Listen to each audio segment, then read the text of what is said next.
Guess who? So I decided to do a yapping video where I'm playing Heartopia. Probably because I feel like there's actually more things I can do. So, hello guys. And I wanted to talk more about the inner child. And I was thinking this is a very good game to talk about the inner child with. Because this game is literally the epitome of nostalgia for me. It's a new game, but it feels like something I would play like 10 years ago. And honestly, I miss it. Nostalgia is painful, you know. And nowadays, we don't have anything that close to it. But yeah, the inner child is something that a lot of people misunderstand. It's not just the younger you, it's literally the you that craved something that a child would typically want. For example, love, some kind of validation, some kind of praise. And I think a lot of us misunderstand it for, oh, it just means I need to just connect with my childish self. No, it relates to everything you've been through in your life, you know? Like everything you've been doing till now, before you became an adult, is considered your inner child, you know? And it always exists within you, and people don't understand that if there is a part of your inner child deep within you that doesn't feel happy, that's part of unresolved trauma, which can then, you know, make you feel certain emotions and it still challenges your life.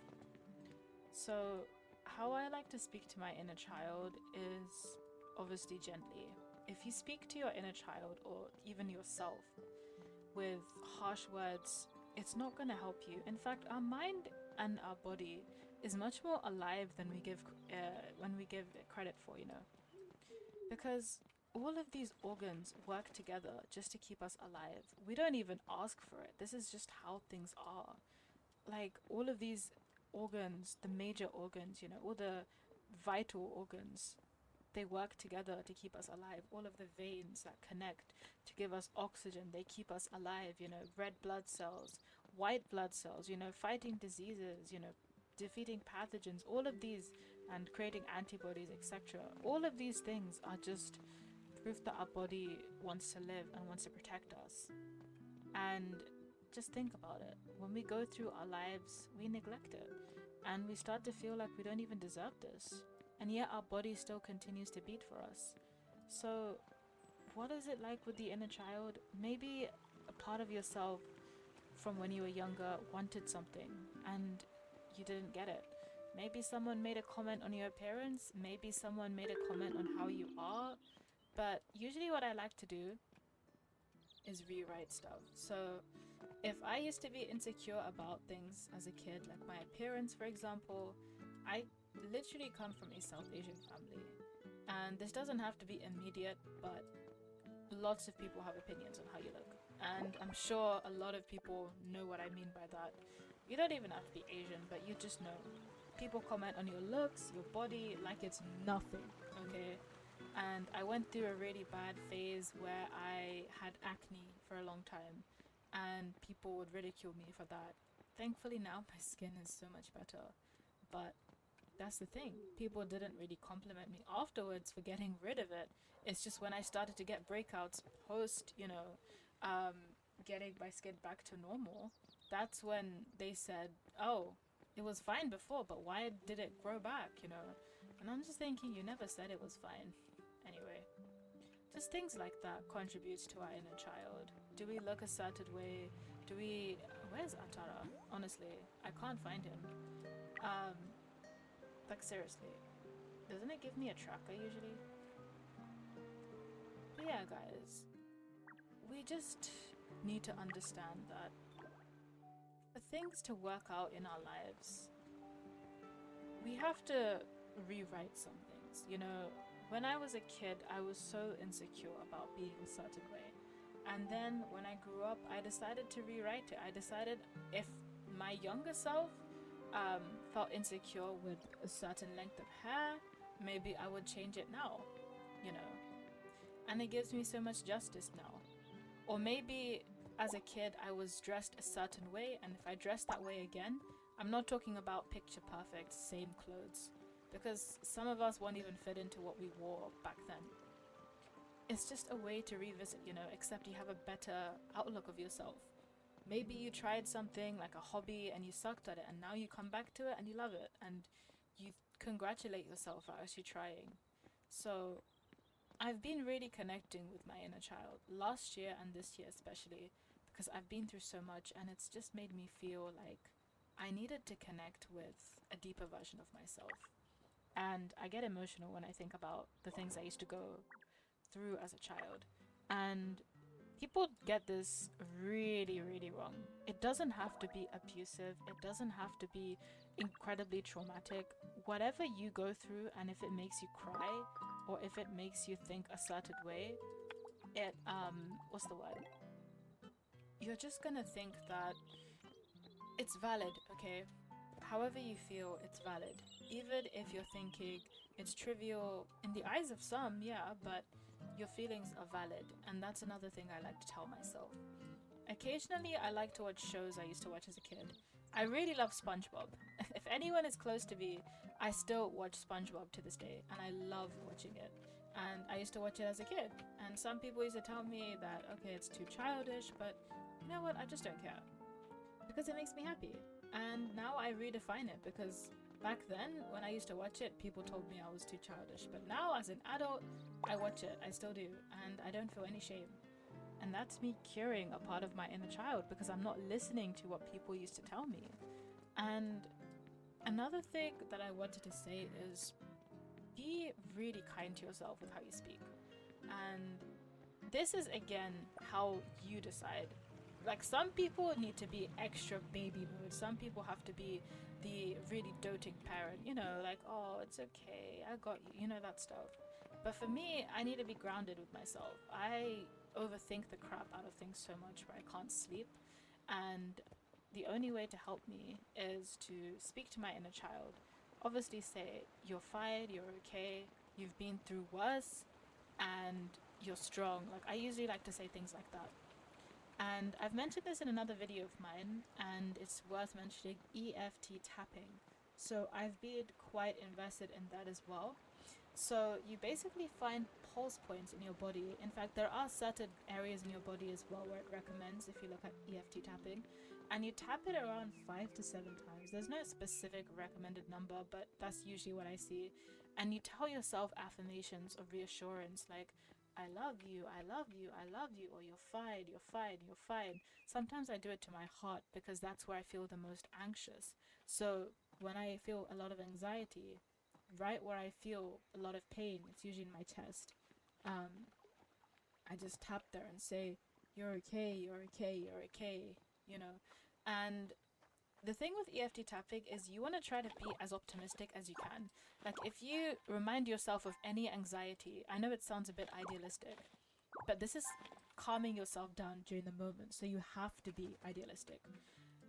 You have to tell yourself something like, you're okay, you're fine. You shouldn't be saying something like, okay, this is painful, this is pain. You know what I mean? It's like reassuring someone who's in panic mode, and you want to just convince them that they're okay. That's the most important thing. Before anyone could talk about being blunt or realistic, you want to help that person, and the only way to calm something down is to mention something reassuring. And you're not lying to yourself, because then you realize, oh wait, I am okay. So what is it that we have to do with our lives to achieve this? You just have to tap in. Like, I play this game, it's healing my inner child, and I feel so much joy, because back in the days, playing games like this would make me feel guilty. And I've mentioned this before, but I'm very childish for my age. I'm a young adult, and I've been told I'm immature by too many people, but I still like to do what I love to do, I don't want to listen to anyone else, because we only have one life and we just do whatever we want to do. So don't listen to anyone else when it comes to your life. And if there is really something else you want to do for your inner child, just give your inner child what you couldn't have. So I'll give you guys an example. When I was a kid, I really, really wanted this ice cream maker. So It's one of the cups that you put in the freezer for like overnight, and then what you have to do is put in ingredients and then you squeeze the next day and it becomes ice cream. And I really wanted this as a kid, you know, but I couldn't get it. And then years later, this is sad, but at the same time, it's still kind of relieving. It was horrible. So I got the exact same product I wanted as a kid, as an adult, and it sucked. It didn't even work, and I mean, it subtly did. It just felt like I made a milkshake or something really runny instead. Definitely don't recommend, but it made me feel some kind of closure to the me that I wanted. And if anyone's thinking, did I think about the ice cream 24/7? No, I didn't. But I was just thinking to myself that it's something I really wanted. And if it's something that I really did want in that moment, I gave it to myself, you know. I was just being that kind parent. And I learned that, yep, it was definitely worth not getting, but it gave me a feeling of reassurance, you know. And when I was able to get it myself as well, that's what made me feel even more joy. So yeah, sometimes things aren't exactly that great. Like when I watch SpongeBob now, there are some references that I unfortunately didn't understand compared to as a kid, which sucks, but the characters are mostly the same. So like I've always loved SpongeBob's optimism. I've always loved that. And people say SpongeBob has very neurodivergent characters as well. So in a way, I could relate because I have anxiety, and it makes me feel a bit more, you know, human, and I can connect with that. And it's realistic because you see, even if he's so immature, he has a job, you know, and you see how he functions in his daily life. So, of course, some episodes are far from realistic, but it gives you a depiction, and Squidward as well. So, if I'm correct, Squidward represents depression, which I definitely see, but you can see that he still goes on with his daily life. Anyway, I just wanted to say that if there is something that you wanted as a kid, maybe there are some words that you wanted someone to tell you, say that as well, you know? Like, I've always wanted someone to tell me it's not your fault. I know it sounds so cliche, but it's true. So I said it to myself. When I go through something that's really not my fault, I just say, it's okay, Suzu. It's not your fault. And I'm getting emotional just thinking about it. Because a lot of the times, unless we have people who will tell us what we want to hear, we don't have that many people who will tell us that. Some people would tell us it is your fault. Some people would say, and to an extent, yes, some things can be your fault. You have to take accountability. But you know, when it came to friendships and stuff, some people would tell me I'd be overreacting. But when I told myself I did my best and I felt so terrible, I used to blame myself. Was it my fault? And then I realized years later, oops, um, it's not your fault, you know? And that's another thing, you know? And I've always had people say, I'm always here for you. And that kind of annoyed me because I've had people who didn't mean that, you know. So I had to redefine that for myself. Because as a kid, I was so used to hearing people say, I'm here for you. And then they just dip. But I would tell myself, I am always here for you. Even when you make mistakes, you know. So when you replace something that once hurt you to something that heals you, it's so much better. And it's not just about your inner child, it's about how you grow up as a person. Like I said, it's part of the unresolved trauma. And if something is unresolved, it's gonna bother you, and that's tough, you know. So you have to face it, and you have to be okay with understanding that life is not always going to, you know, be rainbows and sunshine. There's gonna be rain, but you know, I have a better outlook on rain. I see it as something abundant. I used to be so like, oh my goodness, it's rain, my day is ruined. But there's so much abundance in rain, you know. There's so many different ways of seeing it. Like, rain can cancel plans, but rain can also um, help crops grow. And there are some people around the world who don't have access to water, so rain is an abundant source for them. And yeah, I just like to change pretty much everything that is around me. Is someone taking a picture of me? Oh my goodness, that sounds so creepy.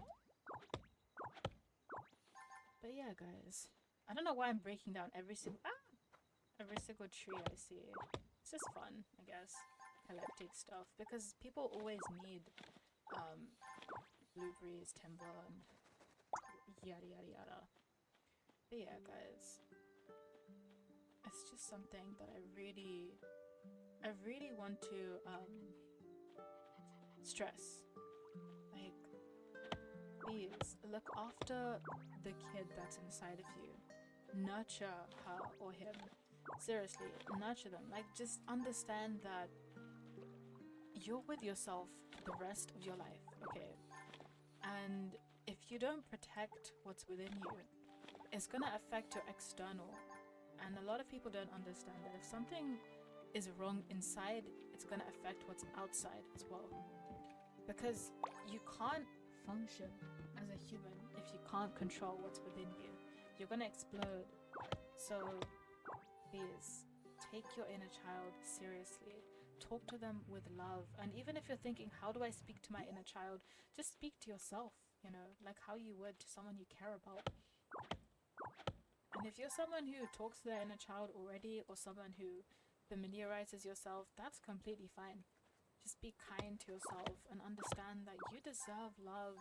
You deserve to be heard, you know. Unfortunately, society has made it seem cringy or, you know, unrealistic. But you don't need to live like that. You can have love. You can be someone who can have incredible things. You can. You can be someone who has a wonderful life. You can be someone who feels love. You deserve love, you know. That's another one. You know, like when I went through so many friendship problems and stuff, it was horrible. Absolutely horrible. But you know what I reminded myself? I told myself I deserve to have friends. I deserve to have people who care about me. And it was very hard for me to get myself out of that funk. Because imagine being used to it for so long. You're obviously gonna think, oh, I'm so used to not having it. And so on. And that's not your fault. So when you learn that, you start to, what's the word? You just start to learn that it doesn't always have to be your fault. Like, yeah, I get it. Sometimes you have to take accountability in life, but your inner child is so precious. Like, seriously. You don't want to be someone who is always going to be caught up in a spiral of self-hatred. You don't have to do that. You deserve love. You deserve to have those friendships. You deserve to have people who care about you. You deserve to feel good about yourself. You deserve to be able to get all of the goals and things that you want in your life. And I don't give a crap what society says. I don't care what's realistic, unrealistic. I don't want to listen to someone else's trauma dump. All I know is I want to achieve something for myself. And I want to be someone who the younger me can be proud of. So we can say we did it together. Because she exists within me. And she is always going to be a part of my life. So whenever I think about playing these games, I just remember once upon a time, she would want to play something like this. Even if it didn't exist during her time, the nostalgia, lots of elements of nostalgia are in this game. But yeah. And she is someone who's very precious to me. Like if I had a separate, what's the word? If we were two separate beings, you know, I'd give her the biggest hug ever. I'd tell her she's everything. I would tell her that everything she's been through is worth it, you know. We made it, we've done this together. That's how you have to speak to yourself, you know. Especially when you go through a rough patch. You've been through so much, and your younger self, even they had times where they wanted to give up. But yet they still kept going. You have to be thankful to yourself for that. There was a time when I was younger where I wanted to give up, but I'm still alive. If she had given up, I wouldn't have been here. So yeah. You're essentially thanking yourself from a different timeline, but that version of you always exists. And even if you can't actively tap in with them, you know that because they're within you, you can still talk to them. So yeah, I really hope this video helped. I know it was a bit different, I guess. I was thinking Heartopia is good for a video like this as well. I hope I'm loud enough because I don't know if the music is tad bit too loud. But yeah, I was thinking I wanted to do a Heartopia video, but because I just have quests and stuff to do, there isn't really much I can do besides talking. So, be sure to love your inner child, and if you like this video, please subscribe, please share, and I would love to hear your thoughts, honestly. So, actually wait, I don't need to take a picture, it's not like Infinity Nikki. If you enjoyed this video, great, and I'll see you in another video. Bye bye!